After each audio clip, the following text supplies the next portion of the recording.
Hello and welcome back to the back porch where we are back at it again talking about Hinduism. So in the second video and I think the final video in the Hinduism series, I'm going to talk a little bit about some more familiar aspects of Hinduism, that is the cycle of rebirth, reincarnation, karma, and then the caste system. What I'm going to do when I talk about the caste system is, if you're not familiar with it, then you'll have no biases coming in. If you are familiar with it, you've probably heard it discussed in maybe a negative light. This is one of the things that Gandhi was protesting. There have been lots of discussions of this having sort of negative biases built into the caste system, and I'm not going to deny any of that, or that it needed reform or any of that. What I am going to do is try to give a positive case for, or to put the most basic elements of the caste system in the most positive light that I can, because I think there's something to be said for it. Which is not to say that we should adopt it. I'm saying I'm going to try to give the best case for it that I can, put it in the most positive light that I can. So you may see some gnats or some moths flying in front of this camera. That's just a feature of the fact that we're out here at night and we're the only light. Okay, so let's get started. Let me share my screen real quick. I should share the whole screen, I think, and just pull up the PowerPoint. Okay, so most people have at least heard the word karma used. We need to get a little, in one way, our use of this term in the West is not as far off from its actual meaning as it could be, right? As many other of our uses of other terms from Hinduism really are far off from their actual meaning. We should talk about the cycle of reincarnation and karma's place in it. And then we'll talk a little bit. I'll just pose a couple of philosophical questions for you to think about with relation to this cycle of rebirth, what's called Samsara. Okay, so ultimately, if you hopefully at this point you've read the excerpt from the Upanishads, or the 4 excerpts from the Upanishads, where I was pointing out various ways that those excerpts show moksha as the ultimate aim of human life, that we should be hoping to, where we should be aiming to get out of this illusion of division in reality. And we should aim to gain deep knowledge of the deep truth that all reality is one. But that's closely associated in the Upanishads with this cycle of rebirth. Once you are able to gain that knowledge fully and achieve that sort of enlightenment, you can exit this cycle of rebirth, which is called samsara or samsara. Just, it goes without saying that I'm going to mispronounce basically everything, as with this sort of rural East Texas background that I have. There's just no getting away from it. Okay. So samsara is the cycle of rebirth. And ultimately, moksha is escaping that cycle. So gaining that knowledge of all reality is one, is accompanied by escaping the cycle of death and rebirth. So we are reincarnated once we die. And what's important is that we can be reincarnated in one direction or the other. And the directions there refer to this sense that all kinds of existence have relative importance or significance or normative weight with relation to each other, right? So being a human is better than being a dog. As we'll see when we talk about the caste system, some ways of being a human are better than other ways of being a human. Being a dog is better than being a tree. Being a rock is better than being, or sorry, being a tree is better than being a rock. I don't know what being a rock is better than. I don't know. And then there are also gradations above human. Actually, in Hinduism, you could still be within samsara, within this cycle of rebirth, and be reincarnated as some sort of demigod, perhaps, before you exit the cycle. But the idea is that you move up this chain of being, so to speak, this hierarchy of being. You get closer to escaping rebirth altogether, achieving moksha. And so you might wonder, what is it that determines how you are reborn, how you are reincarnated? And the answer is karma. Karma is a law, or I guess a law, a causal law, that determines how you get reincarnated. And what it does is it says that the higher the moral worth of your actions, the better your reincarnated life will be. You'll move up in this chain of being. If you're, a human lower on the caste system, which again doesn't make sense yet, but we'll talk about it, and you live a good life, you will be reincarnated perhaps at a higher level in the caste system. If you're a dog, we'll talk about this. There might be some philosophical puzzles around this. And you live some sort of good life, then you might be reincarnated as a human. And the opposite is also true, because if you're a human and you live a bad life, you'll be reincarnated lower on the sort of priority scale of being, right? So you could be reincarnated as a dog or a tree or a rock if you were really bad, I guess. I assume that on Hinduism, someone like Hitler would be reincarnated at the lowest level possible once he was reborn. Okay, so it's really important to see that karma is a causal law. It's like part of the structure of the universe. And I say that to distinguish it from the sort of Abrahamic way of viewing punishment and discipline, which is that it is a result of intentional acts of a god. So in Christianity, for example, people will suffer. Bad people, or people who live the wrong kind of life or have the wrong kind of attitude towards God, perhaps, will suffer. But it's not because of some law of the universe, right? Some impersonal law of the universe. It's because God has imposed a punishment on that way of being. And similarly, for taking the right attitude towards God, having faith, or living in the right way, God has imposed a reward on that sort of thing, which is living eternally with him in heaven or in a new earth, or whatever the theology might be. So that's one big difference, which is that karma is not personally imposed. It is a feature, sort of permanent feature, impersonal feature of the universe.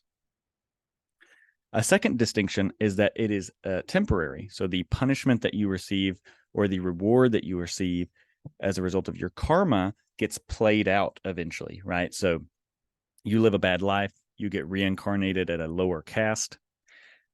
Well, if you do all right there, the punishment is over. You can get reincarnated at a higher level after that.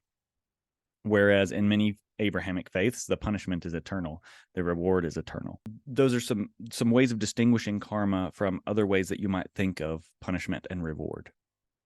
So karma relates to samsara in the following way. Samsara is the cycle of rebirth. Karma determines your direction and extent of movement within that cycle. Okay, so those are two sort of technical terms within Hinduism that are related to each other. Okay, so let's talk about the caste system now. If you read the Bhagavad Gita, this is one of the latest of the Hindu canonical scriptures. It came, we'll have a slide on this in just a second, but it's, we're not really exactly sure where to place it, but somewhere perhaps around 200 BC, whereas the Upanishads were, several hundred years earlier, and the Vedas were, 1500 BC, so over 1,000 years earlier than the Bhagavad Gita. It's this poem about a prince who is he's standing, fixing to go to battle, and he's going to engage in this battle against people who are actually biologically related to him. And he's wondering whether he should do it.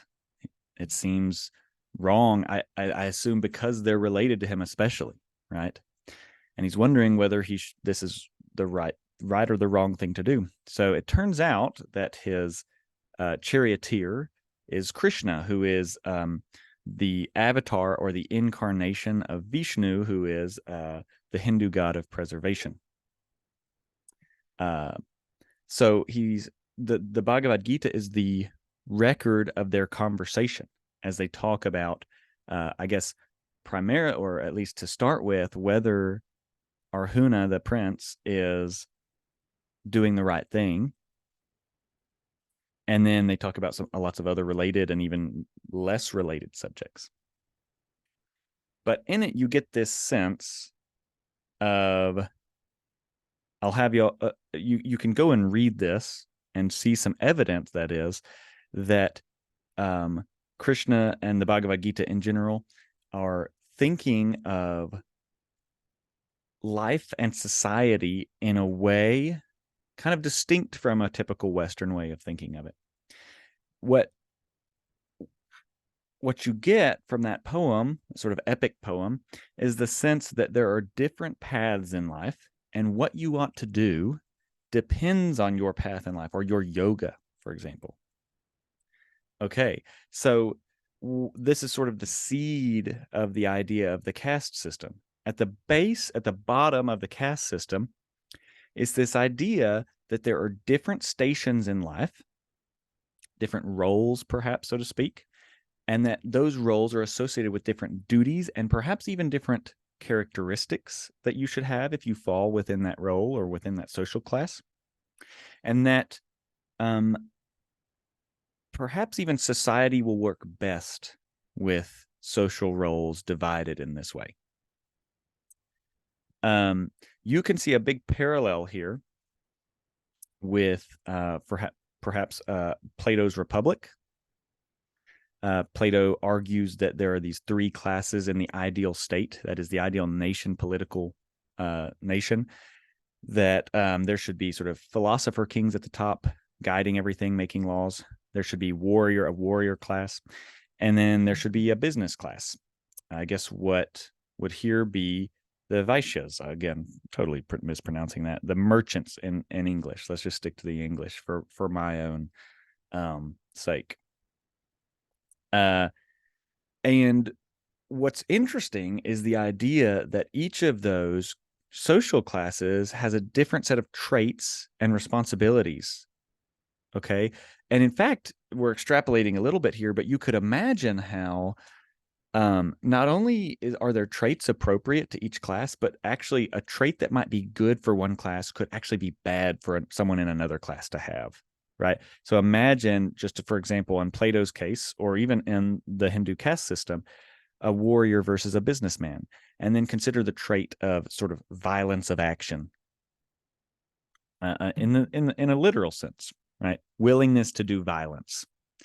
A warrior's willingness to do violence should probably be pretty high, right? If you have a warrior who is unwilling, or at least less than fully willing to do violence, that's not a good warrior. However, a businessman whose willingness to do violence is very high would be a bad businessman, and a better businessman would be one who is more conciliatory, less willing to do violence, less ready, less quick to do violence, so to speak. So that's interesting, because what you see is that what makes someone a good warrior is actually what makes someone a bad businessman, and what makes someone a good businessman is what would make someone a bad warrior. Now, you might be thinking, how different is this exactly from any social system? Because we certainly have people who are, for example, professors, and we have other people who are CEOs, and we have other people who are in the military, and we have other people who are politicians. One of the most fundamental and basic differences between a sort of normal Western American, for example, social system with divided roles and the caste system is social mobility. So with one small exception, or I guess caveat, there is no social mobility in the caste system. We'll talk about that caveat in just a little bit. However, think about the American system, or virtually any Western system. There are different social roles with different responsibilities. However, you can change your social role in most cases. Maybe not limitlessly. If I wanted to be a CEO of a Fortune 500 company. I might not be able to achieve that at this point, but who knows? Maybe. But I could do lots of other things other than what I'm doing right now. And certainly the CEO of a company could move down and do something else. There's social mobility. Okay, so there are these classic American stories. My grandpa on my mom's side is one of these stories. Started in the mailroom of a steel company, over 40 years, worked his way up and became a vice president. You can change your station. In the caste system, you cannot within a single life, that is, and that's going to give you a clue to the caveat. Within a single life, your caste, or where you fall in the social system, is determined by your birth, the family you were born into, and what caste they were.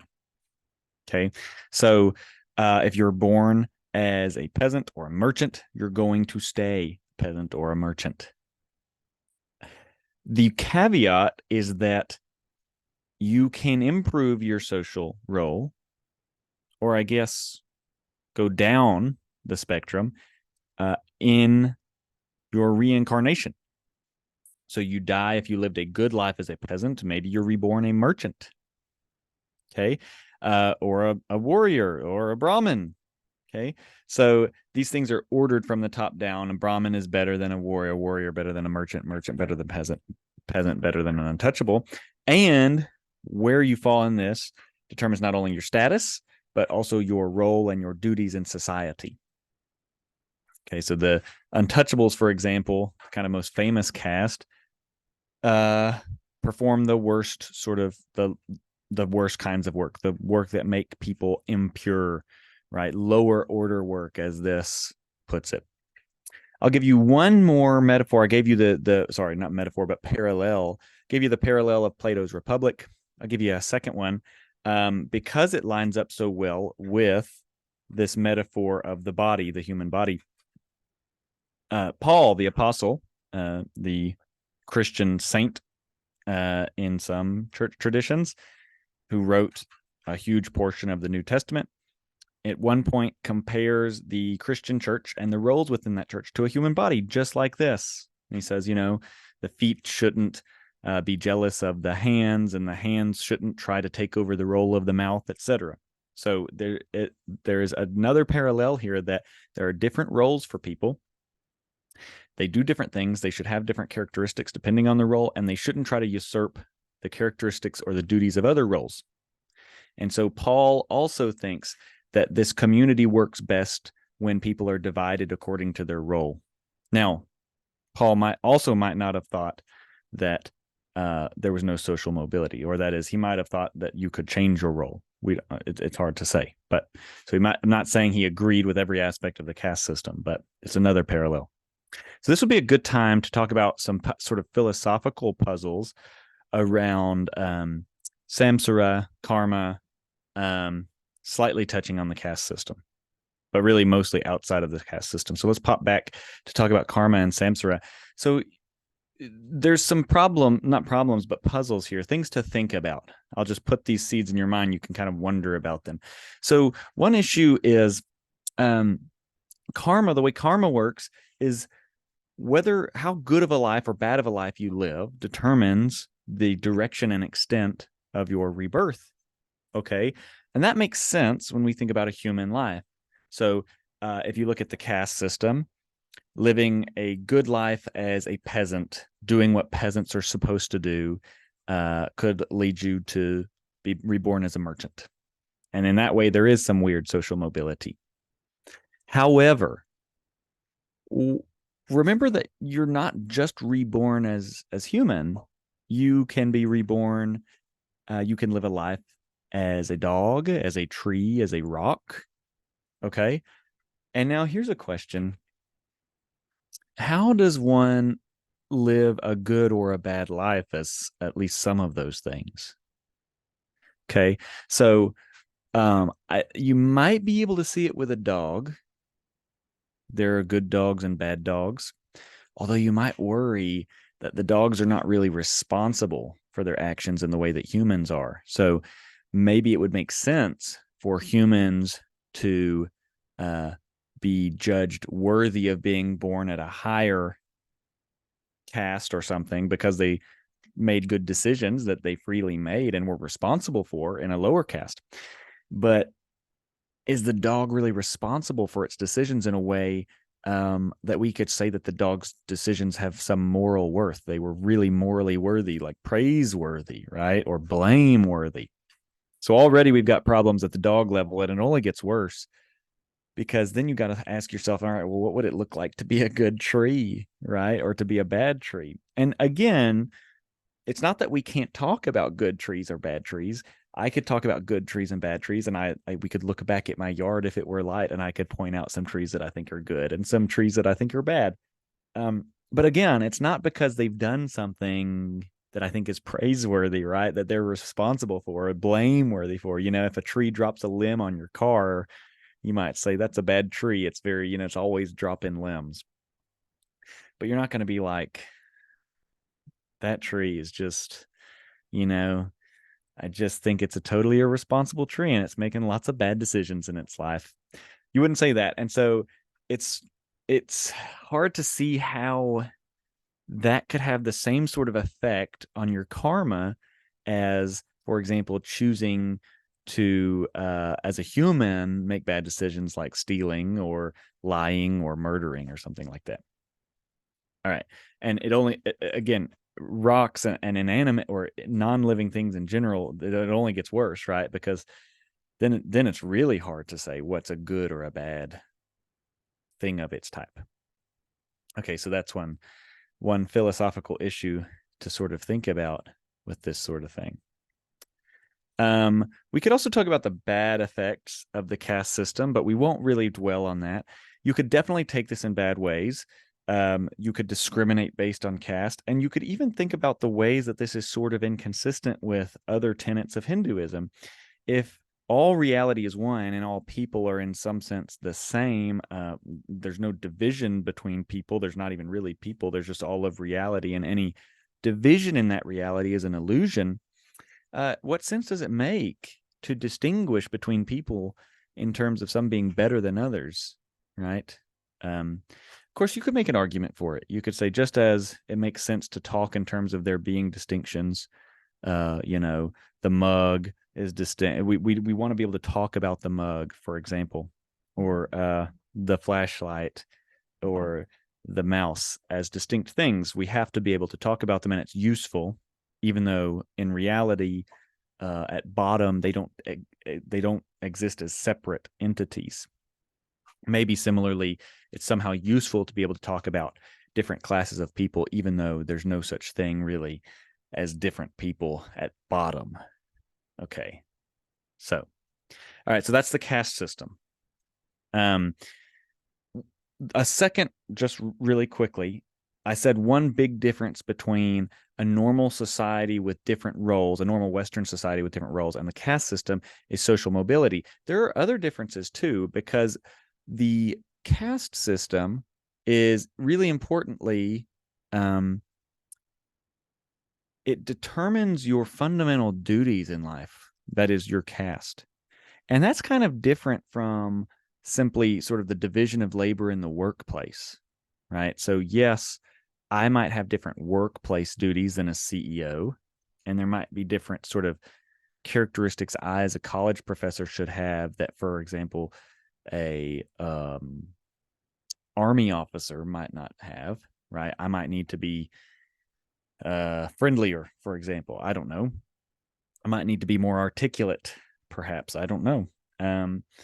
But that's a little different than saying that your social class determines your fundamental duties in life and how you ought to live at bottom, what makes a good life for you. I think one kind of prevailing assumption in the West is that whatever makes someone's life good, it's going to be the same for all people, right? That there's no such thing as duties for this sort of moral duties for this sort of person or moral duties for that sort of person. There's just human duties, right? You should do this. This is the kind of life, the kind of person you should be because you're human. For example, we don't want to say that only people with a certain kind of job have a duty to donate to charity. If there's some duty to donate to charity, it's true of anyone of at least of a certain means, right? It's not contingent upon your social class, right? Because you fall in this class rather than this one, you have this duty. We think, and no, it's your moral duties are kind of independent of what your social class is. But that's not true on the caste system. If you read the Bhagavad Gita, there's indications there that what you ought to do in life fully depends in some really deep way on what kind of yoga you are living, or what kind of way of life, or what kind of caste you're living in. Okay, I won't belabor that anymore. That's the second difference. Let's talk through just a couple of other aspects of Hinduism, just to get those on the table. Here you have a picture of Robert Oppenheimer. There's a movie out about him. He apparently was regretful of having contributed so much to the development of the atomic bomb, and he said at some point, "Now I am become death, the destroyer of worlds," which is a quote from Shiva, the god of destruction. So this is, Hinduism is a polytheistic religion, which of course means that there are multiple gods, right? Monotheism is the idea that there's only one God. So a monotheistic religion would be Islam, Judaism, Christianity. And a polytheistic religion would be a religion like Hinduism, in which there are multiple gods. And in Hinduism, in fact, there are many, many gods. Here are three of the main ones. Brahma, which, really careful here, don't confuse this with Brahman, which is reality, undivided, true, undivided reality. That Brahma is the god of creation. Vishnu is the god of preservation. We've already seen this god because Krishna, who is in the Bhagavad Gita, is the avatar or the incarnation of Vishnu. And Shiva is the god of destruction, right? So let's focus on the first two for a second. Notice that creation and preservation are distinct things, right? This is actually true even in the Abrahamic faiths of Islam and Judaism and Christianity. God creates the world, and that's distinct from him preserving the world, right? Creating something is distinct from keeping it in existence, at the very least. So you have these two separate roles for these two gods. Just as a review, we do have three main texts in the Hindu tradition. We have the Vedas, which I've said are the oldest, right? That actually comes from right when the Aryans basically came into the Indus Valley. We have the Upanishads, and we have the Bhagavad Gita, which is this epic poem. It's much shorter, for example, and frankly, easier to read. You could read this whole poem in the space of probably less than a day. So we also, this is one way we've talked about karma and how that kind of translated relatively seamlessly into the Western kind of parlance. But yoga it'd be easy to misread this if you're reading a text and it starts to mention yoga. You'd think that it was talking surely about some exercise, physical exercise or stretching or something. But really you should read yoga as a path or a way of being or way of life. And in Hinduism, this actually goes back to the caste system and what we were talking about in the Bhagavad Gita, that there are multiple ways to achieve that good life. And you actually even see this in the Upanishads, that there are different ways to go about achieving moksha. You could do it by way of knowledge, could do it by way of action. We won't go through every one of these in detail. Notice, however, that none of these is goat yoga. I have to throw this in here because I just discovered that this existed. If you're not familiar with this, go Google it. There are places where people literally do goat yoga in the US. This is the surest sign of Western decadence that there could be, that people go pay to do yoga with goats standing on them. And of course, if you're like me, your first and most important question is, what happens when that goat craps on them? That's what I'm thinking. And I'm not even sure of what the benefits are of this. I'm not sure why people are doing this at all, except that it's some novelty for people who have never been around goats or something. Anyway, so the point here is not to work through these various yogas in detail, but to point out that this is just another working out of the idea that there are multiple paths that one could follow, multiple ways of being that could lead to moksha, could lead to living a good life, even though they operate very differently. Someone could be pursuing moksha by way of renunciation, asceticism, that is denying your desires and trying to withdraw from the world, like you might think of like a monk here, right? Someone who's trying to deprive themselves of all source of, I guess, worldly temptation, you might say, from a Christian perspective. But then it's clear too that you can, for something like karma yoga, you can pursue the same goal through just fulfilling the duties of your social role, the duties of your caste, so to speak. You can achieve the same thing. And that's important to realize. Okay, so I am going to stop there. I'm going to stop my share, and I'm going to wrap this video up. Hopefully, to tie all of this together, the main concepts here are to think about the nature of the cycle of rebirth, and to think about the nature of the caste system. And what I've tried to do is sell it a little bit in terms of the basic philosophical principles of it. And that's the idea that there might be social value in a social system that divides people according to social roles and divides the positive traits of people, what kind of traits you should be aspiring to, and what your duties are according to your social role. We've already recognized this a little bit with the Industrial Revolution, that dividing people's workplace roles is a benefit to society. When we realized that, economies just blew up because workplaces are so much more efficient by dividing labor. This is a very different thing. But my thought is, just by analogy, you could imagine that society might gain by people's social roles being divided in a deeper way, right? This sort of person should be like this and have this sort of characteristics. A warrior should have one kind of trait. So something that's a virtue for someone in the military might not be a virtue for someone who's in business. All right, so I won't rehash that, but that's the basic idea. And that is where we'll end for now. I'll see y'all soon.